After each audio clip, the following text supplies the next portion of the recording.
తెలంగాణలో కాంగ్రెస్ పార్టీ ఇచ్చిన 6 గ్యారెంటీలల్లా ఇప్పటికే 2 సురువు చేసింది కదా. అట్లనే ఇంకో 2 గ్యారెంటీలు సుతా అమలు చేసేందుకు చూస్తుర్రట.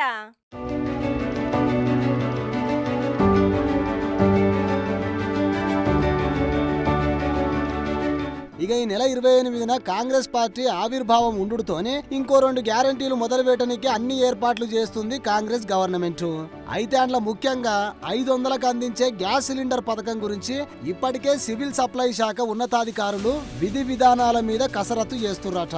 రాష్ట్రంలో గ్యాస్ ఎంతమంది వాడుతుర్రు, ఎవరెవరికి ఇయ్యాలి, ఇది అమలు చేస్తే రాష్ట్రం మీద ఎంత భారం పడుతుంది అని గట్టిగానే లెక్కలేస్తుర్రట.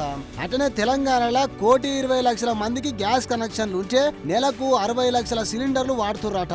ఇక అందరికి సబ్సిడీ ఇస్తే ఏడాదికి రాష్ట్రం మీద 3,000 కోట్ల భారం పడుతుంది. కాబట్టి మహిళల పేరుతోని ఉన్న కనెక్షన్లు సుమారుగా 70 లక్షలు ఉన్నాయి, వాళ్ళకే ఇయ్యాలి అని కూడా ఆలోచన చేస్తుర్రని అంటున్నారు. అట్లయితే అందరూ ఆడోళ్ల మీదకి మార్చే అవకాశం ఉన్నది. కాబట్టి దీని మీద షరతులు ఏం పెడతారో చూడాలి మరి.